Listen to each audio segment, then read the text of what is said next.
पहले तो मैं आप सबको एक क्लियर बात बताना चाहता हूं कि जो अशोक चक्र है वो एक नेशनल एम्बलम है और ये सिर्फ स्टोन और पेपर की बात नहीं है, ये इस मुल्क की यूनिटी इंटेग्रिटी का एक नमूना है और हर एक citizen regardless of his religion, regardless of his background इस चीज को रिस्पेक्ट करता है, उसमें कोई दो राय नहीं।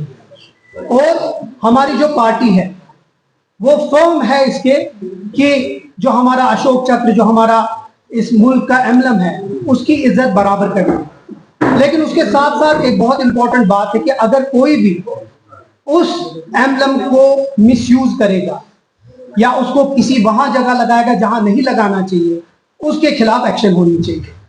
इसके साथ एक बहुत अहम बात है कि जो कल दरगाह शरीफ आस्थान में हुआ, हम उसको कंडम करते हैं क्योंकि वायलेंस नेशनल कॉन्फ्रेंस ने आज तक न माना है ना उसको कभी सपोर्ट किया है।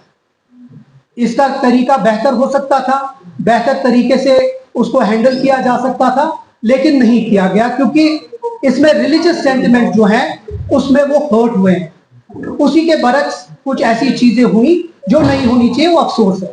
लेकिन उसके बदले उनके ऊपर एफआईआर और पीएसए की धमकी देना मुझे लगता है वो बहुत सरासर गलत है और हम उसको सरासर कंडेम करते हैं।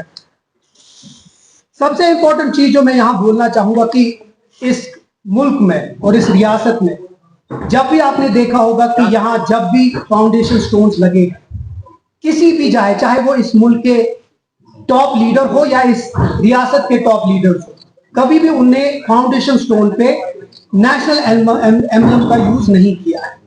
तो क्या हमारी जो ये वीसी साहिबा है, क्या ये उन सब से ऊपर है?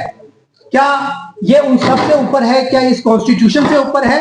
तो मुझे लगता है कि या तो ये पुअर जजमेंट था और ये एक वायलेशन ऑफ लॉ है।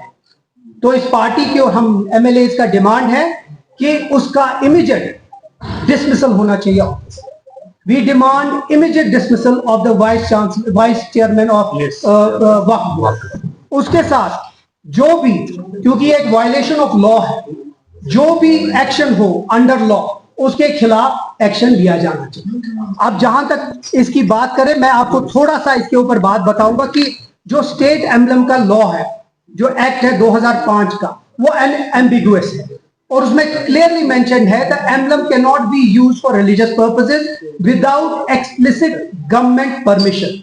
तो using it on a foundation in a religious place amounts to improper use under section 3 of the act.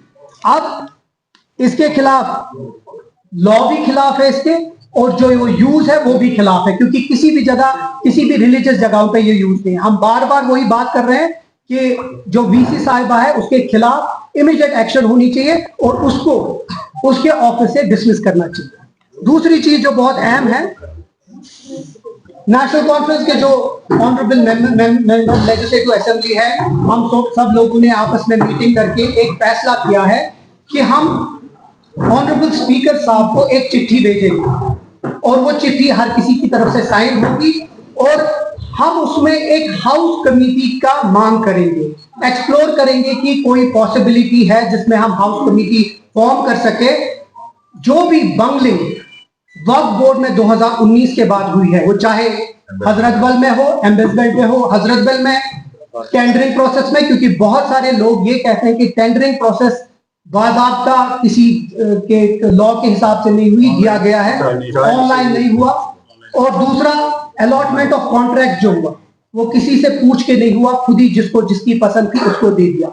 हम चाहते हैं कि इसमें ट्रांसपेरेंसी हो और इसमें क्लियर हो। इसी के लिए हम डिमांड करेंगे और एक्सप्लोर करेंगे पॉसिबिलिटी कि एक हाउस कमेटी बने जिससे हम, चाहे वो साउथ हो, चाहे वो सेंट्रल कश्मीर हो, चाहे वो नॉर्थ कश्मीर में जितनी भी वक्फ प्रॉपर्टीज है, चाहे वो जम्मू की भी हो, जिधर जिधर जियारतों पे टेंडरिंग प्रोसेस नहीं हुई है और बंगलिंग हुई है और अपने लोगों को कॉन्ट्रैक्ट दिया गया है, हम चाहते हैं कि उसके ऊपर एक कमेटी बने जो इसको इन्वेस्टिगेट करे और उसके बाद जितनी भी दांधलियां हुई हैं उसको बाहर आए। क्योंकि इसके साथ मैं एक बहुत अहम बात करना चाहूंगा कि ओडिशा हाई कोर्ट में दिसंबर 7, 2024 में भी एक PIL दर्ज हुई थी बाय गजम based NGO highlighting repeated violation of the act, और उसमें भी हाई कोर्ट ने बड़ा क्लियरली मेंशन किया था कि जो एम्बलम है उसको मिसयूज होने पे वो एक्ट करता है वायलेट और उसके ऊपर सजा होनी चाहिए। तो ये एक अहम चीज है जिसपे मैं आप सबको बुलाया गया था। हम समझते हैं कि जो कल हुआ वो अफसोसनाक है, लेकिन उसका जो रिजल्ट था वो अफसोसनाक है, क्योंकि अगर आपको याद होगा कि शेर कश्मीर साहब की वक्त से जब भी हजरत बल दरगाह में जब भी काम हुआ, आज तक कभी भी उधर कोई भी फाउंडेशन स्टोन, चाहे वो फारूक अब्दुल्ला साहब हो, चाहे वो मुफ्ती मोहम्मद सईद साहब हो, चाहे वो महबूबा मुफ्ती साहिबा हो, चाहे वो उमर अब्दुल्ला साहब हो, कभी भी दरगाह आस्थान पे या किसी भी आस्थान पे फाउंडेशन स्टोन नहीं लगे।